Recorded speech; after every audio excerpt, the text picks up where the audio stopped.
لے کر قیامت تک کوئی فتنہ ایسا فتنہ نہیں جو دجال کا فتنہ. سب سے عظیم فتنہ جو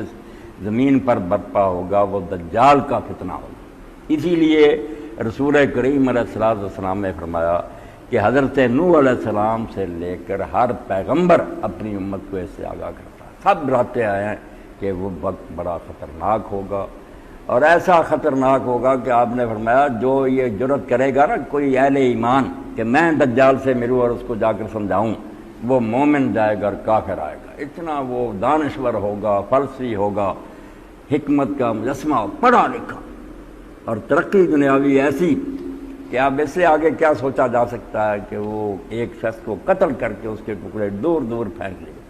اور پھر درمیان میں سے گزرے گا اور کہے گا اٹھ، اور وہ انسان زندہ ہو جائے گا. اب لوگ کافر ہو جائیں، کہیں کہاں ہے خدا، بس یہی ہے سب کچھ، اس کے پیچھے لگ جائے. اور علاقوں میں سے گزرے گا اور دیکھے گا کہ یہاں کے لوگ جو ہے نا انہوں نے مجھے نہیں مانا، ان کی زمینیں شور کر دے، بنجر، اچھے بلے جو نا زرخیز علاقے بنجر ہو جائیں، وہاں سیم تھور کچھ نہیں پیدا ہوگا. اور جو مانیں گے وہاں کی زمینیں اگر ویران اور غیر آباد بھی ہوں گی نا، وہاں سے سبزے اگنے شروع. اللہ تعالیٰ بندوں کی آزمائش کے لیے ایسی طاقتیں اس کو دے دے گا کہ ایمان بچانا مشکل ہوگا، بہت مشکل وقت ہوگا. اس لیے اللہ کے رسول علیہ السلام نے فرمایا کہ سورۃ الکہف پڑھتے رہو، خاص کر کے اس کی ابتدائی 10 آیات اور آخری 10 آیات، تم دجال کے فتنہ سے بچے رہو گے، محفوظ رہو. اب دجالی فتنے کا نچوڑ کیا؟ اگر آدمی اس کی ساری بات جو کوئی دین میں بیان ہے اس کا نتیجہ نکالے تو یہی ہے کہ مادی ترقی عروج پر پہنچ جائے گی. بہت انسان ترقی کر دے گا جب زندہ کر لے گا مردوں کو، زمینیں اپنی مرضی سے کرے گا، ان کو ویران یا آباد. تو اس کے آگے سائنسی ترقی کیا ہونا؟ کائنات کے راز ایسے معلوم کرے گا کہ دنیا دنگ رہ جائے گی. تو لوگوں کی آنکھیں چکا چوندھ ہو جائیں گی، اتنی تیز روشنی میں بند ہو جائیں گی، کوئی خدا نہیں، کوئی دین نہیں، بس یہی سب کچھ ہے. تو اللہ رب العالمین نے سورہ میں واقعات بھی جو بیان فرمائے وہ بھی، مگر خلاصہ 10 پہلی آیتوں میں اور 10 آخری میں نے اسی لیے ان کو پڑھ رہا ہے. 3 قصے اللہ نے اس صورت میں بیان کیے. اصحاب الکہف کا قصہ کہ غار میں چلے گئے، کئی سو سال سوئے رہے بغیر کھانے پینے کے، اللہ نے زندہ کیا، اور بعد میں دنیا ہی بدل گئی. گئے تھے تو سارا ملک کافر تھا، بادشاہ کافر تھا، قوم کافر تھی، ان کی جان کے در پہ تھے کہ یہ اگر توحید نہ چھوڑیں اور بت پرستی نہ قتل کر جانیں بچانے کے لیے. مگر سوئے سوئے ان کے بادشاہ بھی مسلمان ہو گیا، قوم بھی مسلمان ہو گئی. جب یہ جاگے تو انہوں نے ان کا احترام کیا، ان کی قبروں پر انہوں نے مسجد بنا دی، یادگار، دین ہی آ گیا. اور اسی طرح دوسرا قصہ ہوا کہ حضرت موسیٰ علیہ السلام جو تھے انہوں کی ملاقات حضرت خضر علیہ السلام سے ہوئی. ایسے کام ان کے سامنے انہوں نے کیے جس پر موسیٰ علیہ السلام مضطرب ہوتے تھے، اعتراض کرتے تھے کہ یہ کیا ہو رہا ہے. بعد میں سمجھایا گیا کہ یہ اللہ کے حکم سے ہوئے، یہ ان میں راز ہیں. وہ بھی اللہ تعالیٰ نے یہی بات بتائی کہ ظاہر سے دھوکہ نہیں کھانا چاہیے کہ کاروں میں گھوم رہا، کوٹھوں بنگلیوں میں رہ رہا، یہ ترقی کر گئے، کوئی چیزیں نہیں، یہ ظاہری چیزیں کوئی نہیں. ان کے باطن میں جو کچھ ہے نا وہ اللہ جانتا، تم نہیں جانتے. تم یہ کہتے ہیں یہ ترقی یافتہ قوم ہے، یار اخبار بھی کہتا کہ ہم سے تو فقط وعدہ حور ہی ہے، ان کو تو سب کچھ نصیب ہے، محل بھی نصیب ہیں، حوریں بھی نصیب ہیں، خوبصورت لیڈیاں. شکوہ کیا تو یہی ہوتا نا کہ آدمی ظاہری چمک رنگ سے دھوکہ کھاتا. تو اللہ تعالیٰ نے خضر علیہ السلام اور موسیٰ علیہ السلام کے قصہ میں یہی دکھایا کہ آپ تو کیا ہے، موسیٰ علیہ السلام جیسے لوگ بھی غلطی میں پڑ جاتے ہیں، ظاہر کو دیکھ کر بتانا پڑتا ہے کہ یہ ظاہر میں کچھ اور ہو رہا. اب ظاہر میں تو بالکل بڑا ہو رہا تھا نا کہ جن لوگوں نے پہچان کر حضرت خضر علیہ السلام کو، وہ کوئی اور گمنام آدمی نہیں تھے، وہاں کے نبی تھے، لوگ اس علاقے کو انہیں جانتے تھے. کشتی والوں نے احترام کیا، انہوں نے کہا ہم کوئی نہیں کرایہ لیں گے، آپ کو مفت سوار کریں. جب موسیٰ علیہ السلام نے دیکھا کہ انہوں نے ایک پھٹا توڑ دیا تو آپ نے کہا یار اتنی نیکی کی انہوں نے، آپ نے ان کا پھٹا توڑ دیا کشتی کا. بعد میں سمجھایا کہ آگے ظالم بادشاہ ہے، وہ بیگار میں کشتیاں پکڑ رہا، نئی اگر یہ بھی نئی نویلی جاتی تو وہ ان بیچاروں سے چھین لیتا. یہ ہے مسکین، ان کا گزارا اسی پر ہے. تو یہ میں نے ان سے زیادتی نہیں کی، اگر انہوں نے کرایہ نہیں لیا تو میں نے ظلم نہیں کیا. ابھی انہیں پتہ چل جائے گا کہ میں نے اچھا کیا. جب اس بادشاہ نے دیکھا ٹوٹا ہوا تختہ تو نہیں، اس نے وہ کشتی لی. تو مطلب نیکوں کے ساتھ جب ایسا ہوتا نا کہ ان کے بچے مر گئے، ان کا کاروبار خراب ہو گیا، ان کی تنزلی ہو گئی، تو وہی بات نا تختہ ٹوٹنے والی، وہ ایک مثال ہے۔ لوگ حیران ہوتے ہیں کہ یہ نمازی ہے، دیندار، یار اس کے ساتھ ظلم ہو رہا۔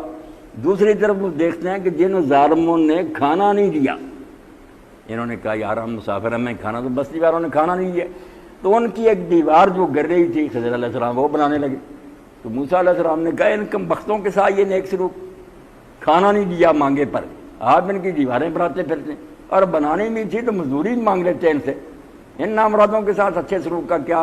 جواز ہے؟ وہ بھی سمجھایا گیا کہ یہ بھی آپ دیکھتے ہیں کہ ان کے بروں کے ساتھ نیک سلوک، بروں کے نہیں۔ یہ دیوار جو ہے نا، یہ ایک نیک آدمی تھا، اس کے 2 یتیم بچے ہیں، اس کے نیچے خزانہ، دیوار گر جاتی ہے، ظالم بے ایمان لوٹ کر لے جاتے۔ تو مطلب یہ تینوں قصے جو بعد میں ذوالقرنین کا بھی آپ اگر پڑھیں گے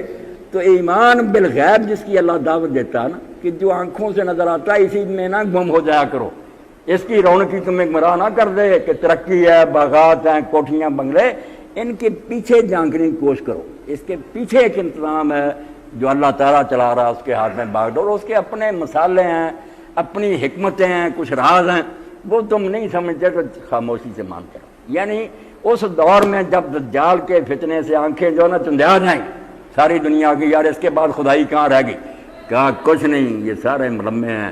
اصل میں خدائی خدا کی ہے، وہ رہتی رہتی ہے، کچھ نہیں۔ جب بے بس کرنا ہوگا، اللہ کے رسول علیہ السلام نے فرمایا کہ سب سے نیک آدمی جو اس دور کا ہوگا نا، مدینہ شریف میں سے وہ نکل کر جائے گا دجال کے چن پہ۔ وہاں مسلم میں لکھا، لوگ کہتے ہیں ہمارا ایمان تھا کہ وہ حضرت عمر کی، اس زمانہ میں لوگ سوچتے تھے کہ یہی نہیں، وہ تو وقت گزر گیا، حضرت عمر کے دور میں تو نہیں آیا، مگر کئی لوگوں نے کہا کہ وہ خضر علیہ السلام ہی ہوں گے۔ بہرحال کوئی ہو، فرمایا اس وقت وہ زمین پر سب سے زیادہ نیک آدمی ہوگا۔ دجال جو ہے وہ عہد کے قریب آ کر ڈیرا لگائے گا، مگر مدینہ شریف میں داخل نہیں ہو سکے گا۔ فرمایا اس کے سارے راستوں پر فرشتے کھڑے ہوں گے، پہرا دے رہے ہوں گے، یعنی اس کو داخل ہونے دیا جائے، مگر مدینہ کو 3 زلزلے آئیں گے، اس طرح مدینہ ہلایا جائے گا کہ سب منافق اور بے ایمان بھاگ کر چلے جائیں گے، مدینہ نہیں بچے گا، وہ جا کر اس کے ساتھ مل جائیں گے، نیک ہی رہ جائیں گے۔ تو یہ نیک آدمی پھر جائے گا اور اس کے سپاہیوں سے کہے گا کہ میں تمہارے سردار سے ملنا چاہتا ہوں۔ وہ پہلے تو کہنے لگے قتل کر دو، دوسروں نے کہا نہیں ہمیں نہیں حق، سردار کو بتانا چاہیے، تو پہنچا دیا۔ اس نے کہا کہ دیکھتے ہو جو کوئی میں کر رہا ہوں، اس کے بعد تم مانتے ہو کہ نہیں میں ہی رب ہوں، میں ہی دنیا کو چلا رہا ہوں؟ اس نے کہا نہیں، تو دجال ہے، تو وہی ہے جس کے بارے میں اللہ کے رسول نے فرمایا۔ تو وہ پھر 2 ٹکڑے کر دے گا، فرمایا ٹکڑے بھی اتنی دور پھینک دے گا جتنی دور تیر جاتا ہے دور، اور درمیان میں سے گزرے گا، کہے گا اٹھ کھڑا، اٹھ کھڑا ہو گیا، زندہ ہو جائے گا، کہے گا اب یقین آیا کہ میں ہی خدا ہوں؟ اس نے کہا یقین بڑھ گیا کہ تو وہی خبیث ہے جس کے آنے کی حضور نے خبر دی۔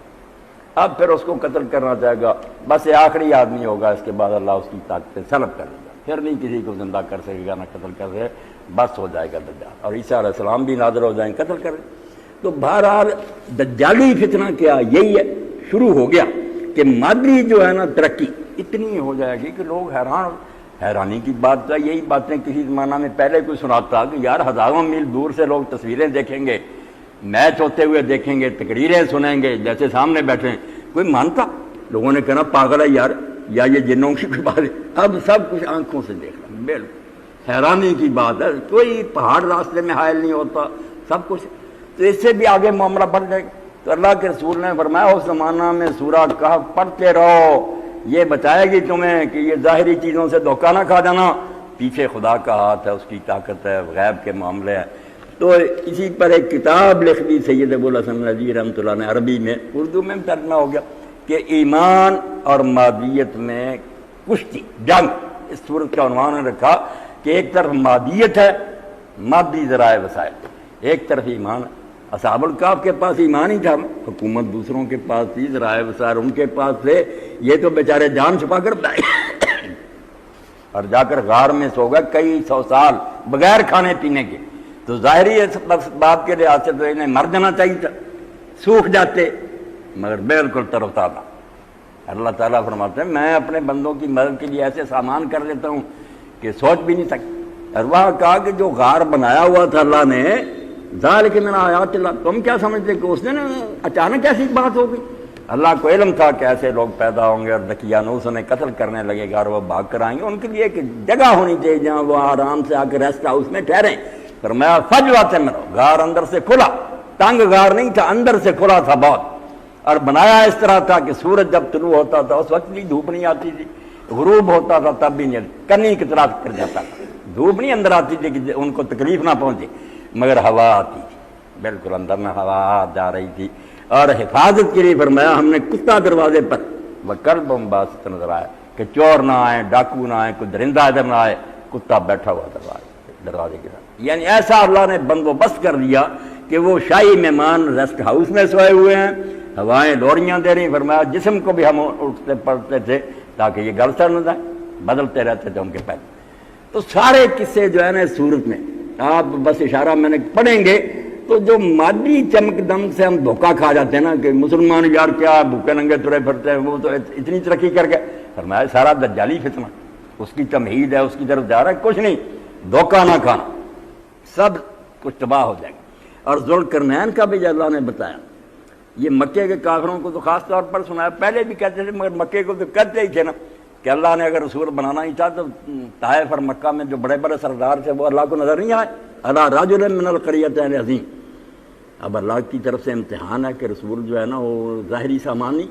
نہ آپ کے کوئی نوکر، نہ کوئی کوٹھی، نہ سامان خرید کر لانے والا، حتیٰ کہ وہ ظالم کہتے ہیں یمسی فی الاسواق، یہ تو بیچارہ جوتیاں چٹکھاتا پھرتا معاذ اللہ، خود سودا لینے کے لیے بازاروں میں جاتا ہے، نوکر تک میسر نہیں، یہ خدا کو سوچا رسول بنانے کے لیے۔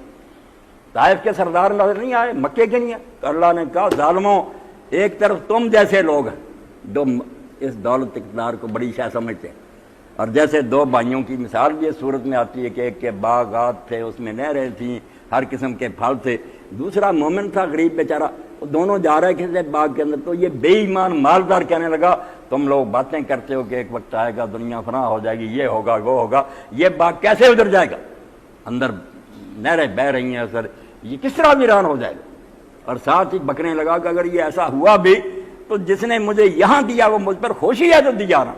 تو میں بھوکا رکھا تھا اسی لیے کہ تم پر ناراض ہے، اس لیے آگے جا کر بھی یہی ہوگا، اگر وہ راضی نہ ہوتا مجھے کیوں دیتا۔ یہ ان مادہ پرستوں کی سوچ ہے۔ نیک آدمی نے بیچارے نے کہا ایسا نہیں بکنا چاہیے تھا، تجھے کہنا چاہیے تھا کہ اللہ نے جو چاہا کیا، ماشاء اللہ لا قوت الا باللہ، نہ میں مجرموں کے مجھے غریب رکھا، نہ تو کوئی سرخاب کا پر لے کر آیا، مگر وہ مانا نہیں، رات ہی پھر اللہ کی طرف سے عذاب آیا، باغ اجڑ گیا۔ سارا صورت کا جو ہے نا خلاصہ محور ایکسل یہی ہے کہ یہ مادی چیزیں کوئی چیز دھوکہ نہ کھاؤ۔ جو افسر ہے نا آج کو کل پتہ نہیں وہ جیل میں ہوگا، جو آپ کو رگڑے دے رہا نا، آپ کہتے ہیں یار اتنا بڑا ظالم اور یہ جاتا ہی نہیں، آپ دیکھیں گے ہتھکڑیاں لگی ہوں گی، کوئی بات نہیں، سارا دھوکہ ہے، فریب، دھوکے کی ٹٹی، یہی باتیں اللہ نے کہا۔ ذوالقرنین دیکھو تم دو دو مرلے کے مالک بن کر کہتے ہو مکے اور طائف کے سردار، مشرق مغرب اور شمال میں چلا گیا، ساری دنیا اس نے فتح کی، اور آخر میں سمندر کا کنارہ آ گیا، جھیل آ گئی جس کے آگے نہیں جا سکتا، اب وہ آخری کنارے پر دنیا کے کھڑا تھا اور سورج شام کو غروب ہو رہا تھا، تو وہاں آیا فوجدہ تغرب فی عین حمیۃ، اس نے وہ سیاہ رنگ کی کہ پانی والے چشمے میں اس کو ڈوبتے پایا۔ اب کئی بے دین کہتے ہیں اگر یہ قرآن کی یاد سنائی جائے تو امریکی لوگ تو تعریف جائیں گے کہ اسلام کہتا سورج ڈوب گیا، کہاں ڈوب گیا اور کہاں چشمہ جس میں وہ ڈوبا، وہ تو یہاں چڑھا ہوا، بیوقوف۔ وجدہ کا معنی یہ نہیں ہوتا ہر وقت کہ ایسا ہوا، یوں لگا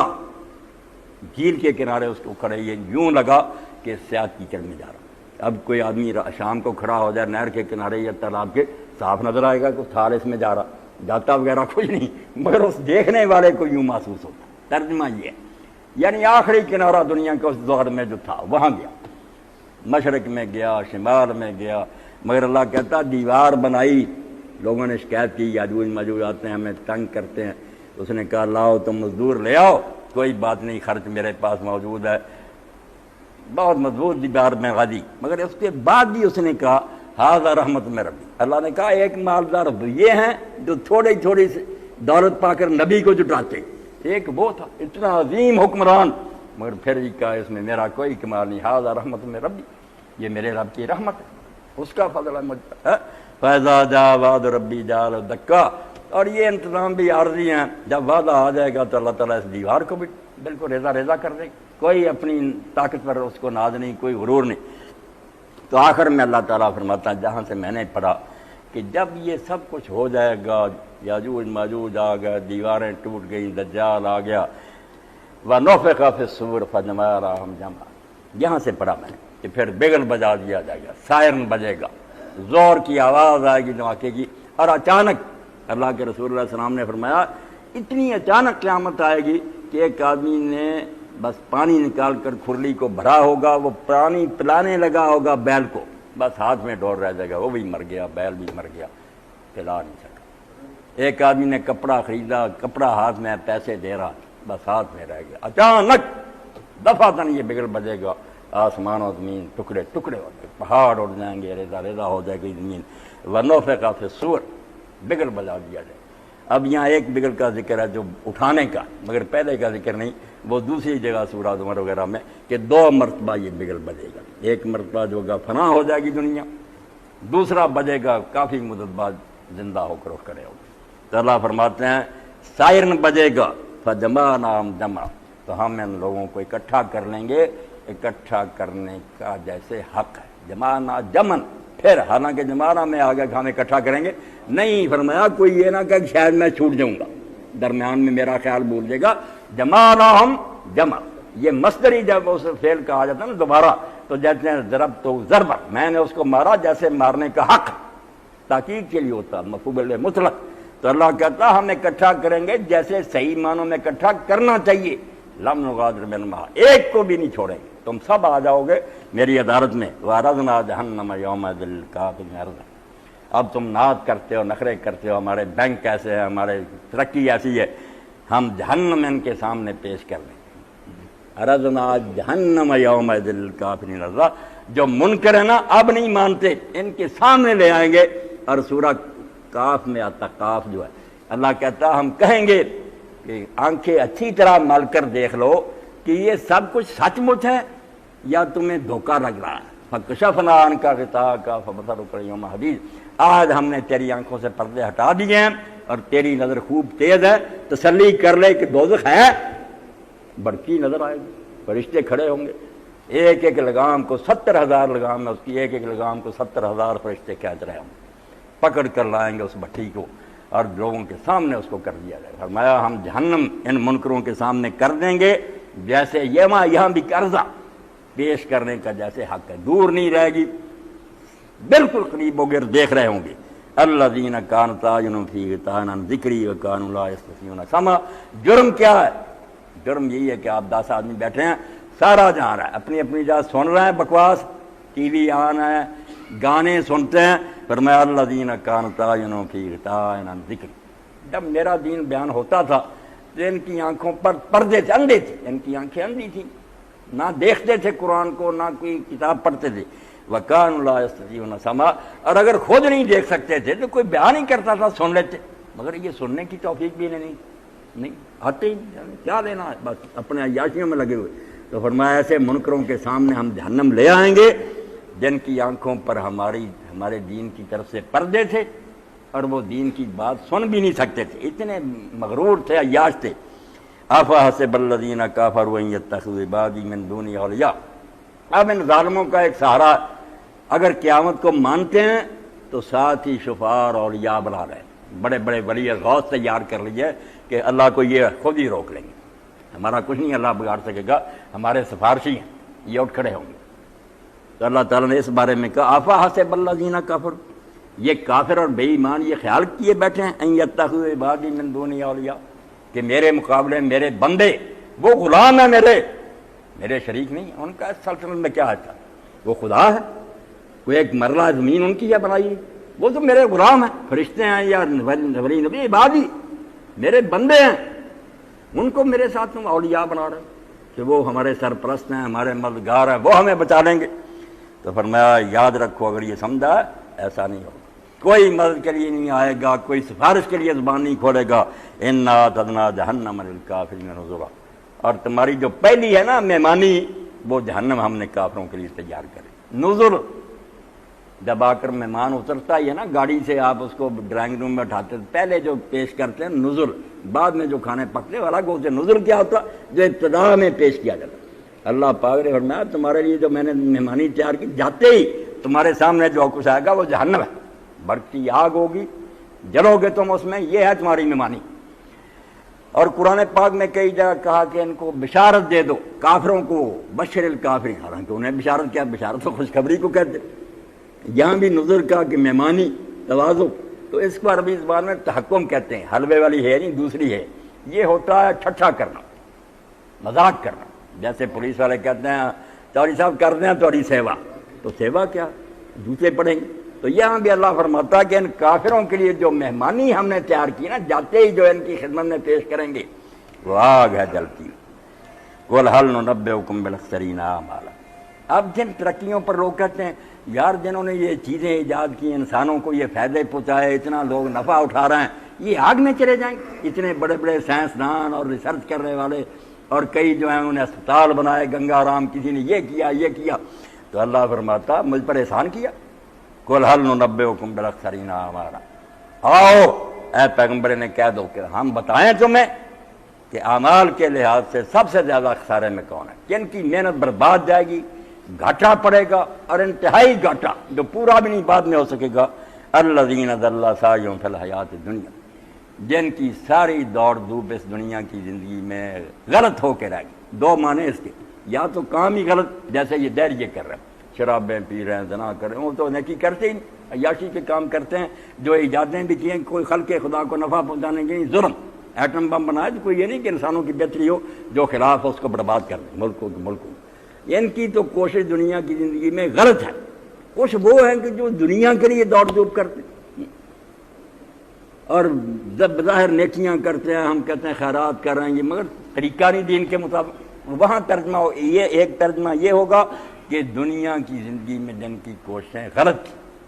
دوسرا کہ جن کی ساری کوششیں جو تھیں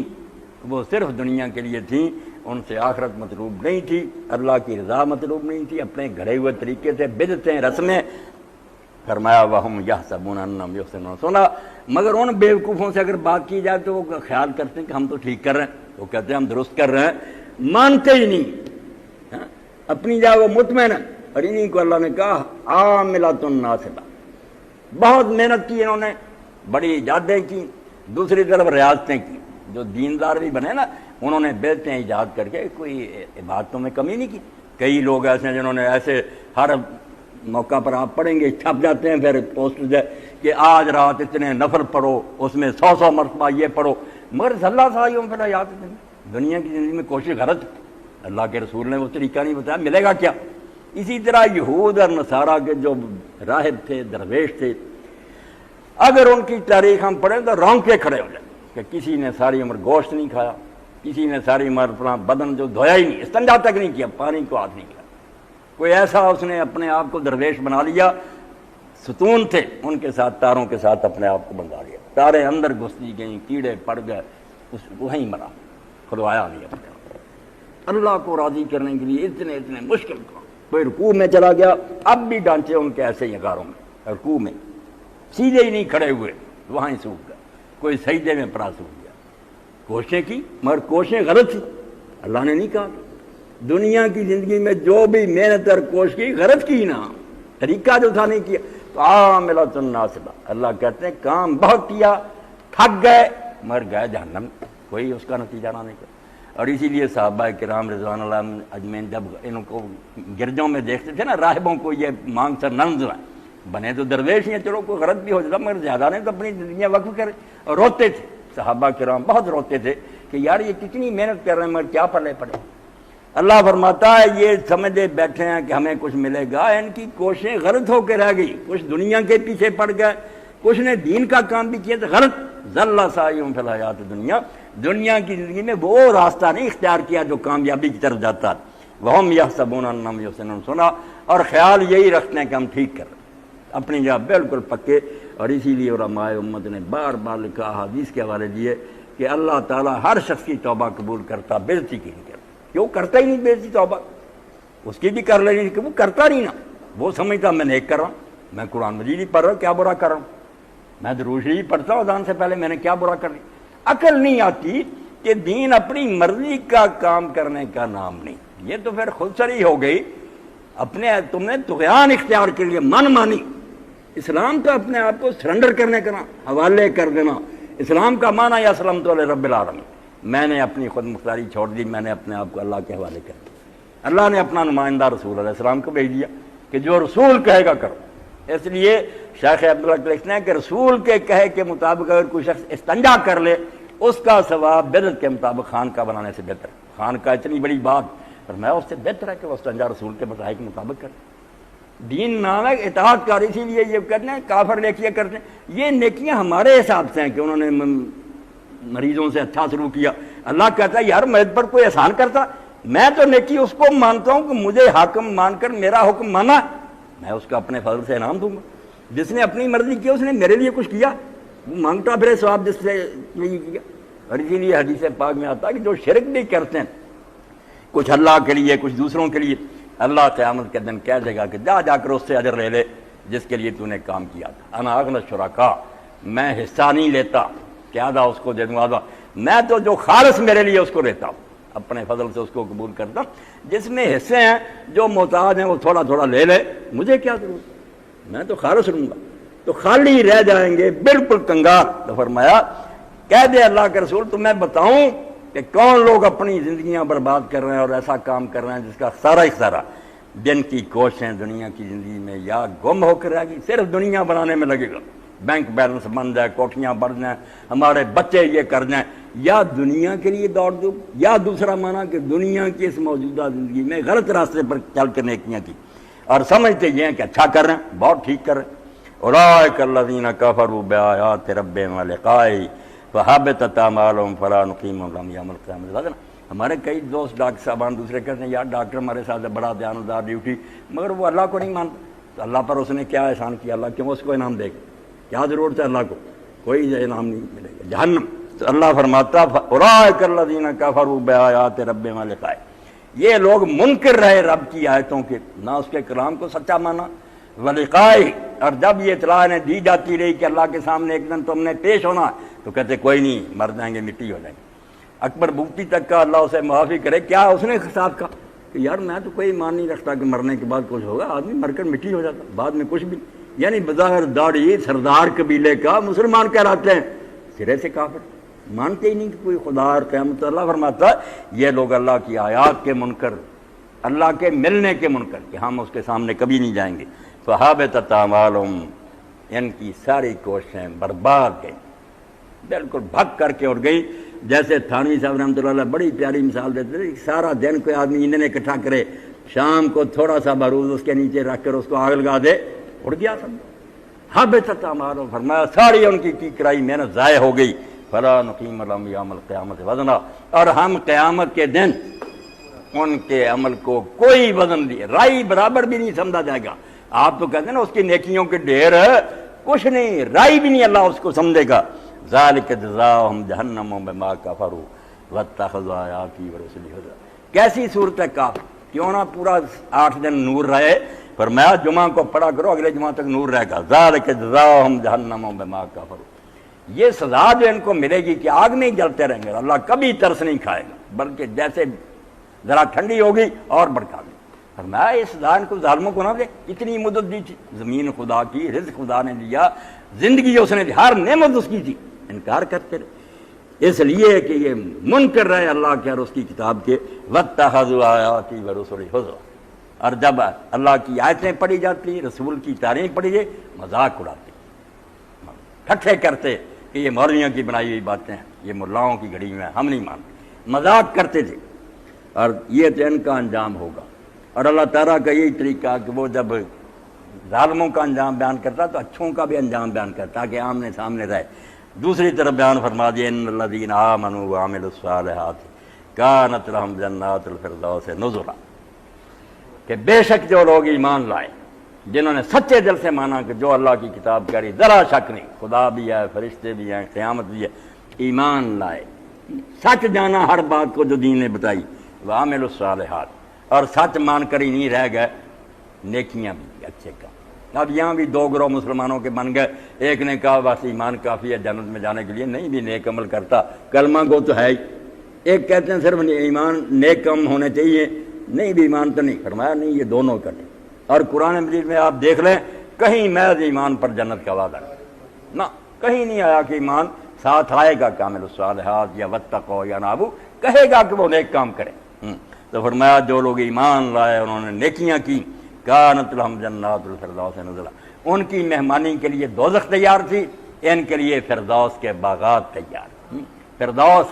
باغ ہوتا نا، کسی کی میں چار دیواری نہیں ہوتی، پرندے نہیں ہوتے، پانی نہیں ہوتا، ایسے بھی چھوٹے موٹے باغ۔ فردوس عربی میں پیراڈائز وہ ہے کہ اس کے گرد احاطہ ہو، اس میں نہریں بہہ رہی ہوں، اس میں پالتو پرندے ہوں، یعنی جو سامان ایک اعلیٰ سے اعلیٰ باغ میں فردوس۔ تو اللہ نے کہا فردوس کے جو باغات ہیں، ایک جنت نہیں بہت باغات،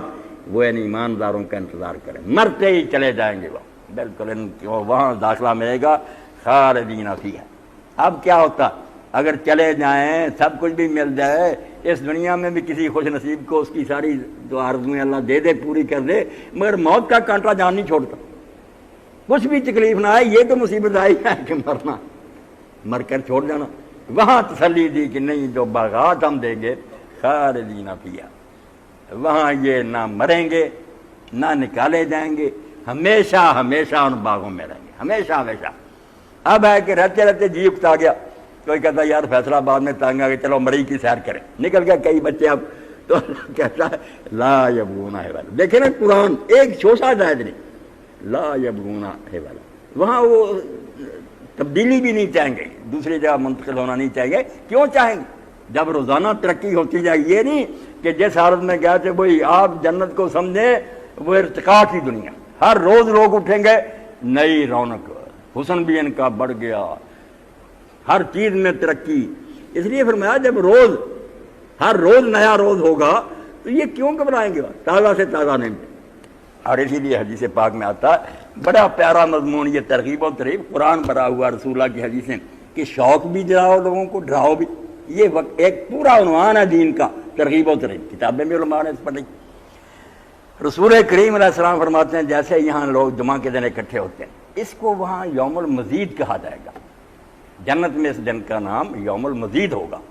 تو مزید والے دن سارے جنت ایک کھلی جگہ میں اکٹھے ہوں، کستوری کا بنا ہوا میدان، مٹی نہیں ہوگی، میدان ہی سارا کستوری، خوشبو، وہاں اکٹھے ہوں۔ ورنہ جنت تو 100 ہے نا، اگر ایسا نہ ہوتا، ایسا اجتماع ہوتا تو ہم تو ترسے ہی رہ جاتے کہ یا رسول اللہ کو کہاں دیکھیں، نیک لوگوں سے کہاں ملے۔ 8 دن کے بعد سارے جنتی اپنی اپنی جنتوں سے نکل کر اس سعید واحد اس کھلے میدان میں اکٹھے ہوں گے، وہاں ممبر ہوں گے، کرسیاں ہوں گی، نیچے جس جس کی جو شان ہے اس کے مطابق جگہ الاٹ ہوگی، اپنی اپنی جگہ پر بیٹھے۔ اللہ کا عرش ہوگا، رسول کریم علیہ السلام دائیں طرف بیٹھا کریں گے، باقی لوگ اپنی اپنی جگہ۔ یعنی کیسا وہ دل کشا اور روح کو خوش کرنے والا منظر ہوگا کہ اللہ رب العالمین اور اس کے رسول اور شہداء اور صالحین سارے جنتی ایک جگہ، عورتیں نہیں جائیں گی۔ اب دیکھیں یہ جو مخلوط سوسائٹی کیا ہے، وہاں جنت میں بھی عورتوں کو نہیں جانے دیا کہ وہاں ہی چلی جائیں، وہاں تو کوئی بری خواہش نہیں، اپنے گھر جائیں گے، جب فارغ ہو کر آئیں گے۔ فرمایا بازار بھی لگے ہوں، بالکل اس طرح ہی نا جیسے جواں بازار، حالانکہ کمی کوئی نہیں، شوق، جائیں گے لوگ اپنی انسان کی چیزیں، یہ مجھے چاہیے لے جائیں۔ اور جب گھر میں جائیں گے تو عورتیں حیران ہو کر وہ جنت کی جو کہیں گے کون آدمی ہے تمہارے گھر میں، آؤ حسنی دو بالا نئے بنے ہوئے، وہ کہیں گے تم کون آ گئے، تو وہ کہیں گے تم کون ہو میرے گھر میں۔ یعنی ترقی، یہ نہیں بڑھاپا آ گیا، جھریاں پڑ گئی، لوگ بدزن ہو گئے کہ یار اب تو وہ حلیہ ہی نہیں رہا۔ نہیں، فرمایا وہ جنت ایسی ہے کہ وہاں تو روز روز آگے سے آگے بڑھتے جائیں گے، اس لیے وہاں سے نکلنے کے لیے کیوں لوگ تنگ ہوں گے، کون سی شے وہاں نہیں ملے گی۔ تو یہ سارا منظر بیان کر کے کہا جو نہیں مانتے اللہ رسول کو ان کا حشر یہ ہوگا، آگ میں پڑیں گے، پھر روئیں گے۔ آج نہیں مانتے تو وہاں آنکھوں سے دیکھ لیں گے کہ دوزخ ہے یا نہیں۔ اور جو نیک ہوں گے ان کا حشر یہ ہوگا، ان کو یہ انعام ملیں گے، وہ خوشیوں سے رہیں گے۔ اور ان کے لیے اس لیے اللہ اور اللہ کے رسول کہتے ہیں جب یہ بات لوگوں کے ذہنوں سے تم کھرچ دو گے، سارا نظام زیادہ سے اللہ یہ نظام تعلیم کیا مہربانی کرتا کہ اس بارے میں غیر جانبدار ہم لوگوں کو نہیں بتائیں گے کہ جنت دوزخ ہے، یہ سیکولر رہیں گے ہم۔ یہی تو بدماشی ہے کہ جو بات قدم قدم پر یاد دلانی چاہیے، کود کود کر دماغ میں بھرنی چاہیے کہ خدا دیکھ رہا ہے، قیامت ہے، اس کے بارے میں تم غیر جانبدار پھر کون سا آرڈیننس لوگوں کو ٹھیک کرے گا؟ کون سی پولیس کرے گی؟ جس کو بھرتی کرو گے وہ ایک ڈاکوؤں کا گروہ نیا بن جائے گا، کچھ فائدہ نہیں ہوگا۔ ایماندار بنانے کے لیے، نیک بنانے کے لیے نسخہ یہ ہے، نسے خام کو جس نے کندن بنایا ہے۔ تانبا تھا کچا، عرب کے لوگ انتہا درجے کے گئے گزرے۔ قرآن مجید کا یہ بیان جو ہے اس سے آگے کیا اولئک کالانعام بل ہم اضل، جانوروں کی طرح تھے بلکہ ان سے گئے گزرے، کوئی حال نہیں تھا، انسان نہیں تھے، درندے تھے۔ مگر اللہ کے رسول علیہ السلام نے اتر کر ہرا سے صبح قوم آیا اور ایک نسخہ کیمیا ساتھ لایا، نہ پڑھا نہ لکھا، نہ ساری عمر کتاب سیدھی پکڑنی آئی، مگر اللہ کا رسول اللہ سے پڑھ کر جب آیا، غار ہرا سے اترا اور آواز دی کہ لوگوں کیا کر رہے ہو، بہت خطرناک وقت آنے والا ہے، حساب ہونے والا ہے۔ 40 سال آپ کی زبان سے کبھی کسی نے سنا ہی شریفانہ زندگی، اپنی تجارت، مگر یک دم جب یہ فہرا اٹھا ساری دنیا نے مخالفت کی، زور لگایا کہ اس آواز کو دبایا جائے، مگر آپ نے